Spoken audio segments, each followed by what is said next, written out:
calon presiden, kami ingin sampaikan, karena ini telah banyak masukan, bukan hanya masukan daripada kader-kader Nasdem, karena kami telah mengadakan roadshow ke-23 DPD seluruh Aceh. Tapi juga kami telah bertemu dengan sejumlah tokoh masyarakat Aceh, maka kami bisa menyebutkan paling tidak 5 nama. Pertama adalah Anies Baswedan. Yang kedua, Ganjar Pranowo. Ketiga, kader sendiri Rahman Turga.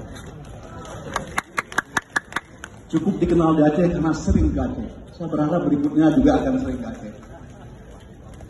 Yang keempat, merespon dari Ketua DPW Sumatera Selatan tadi, maka kami sebutkan Erick Thohir. Dan yang kelima, putra daerah Aceh sendiri namanya Sofyan Galil. Nama inilah yang kami sampaikan di dalam kesempatan ini.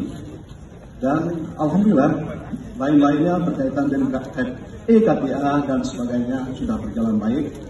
Misalnya EKTA sebelum Rakorir yang berlangsung 2 bulan yang lalu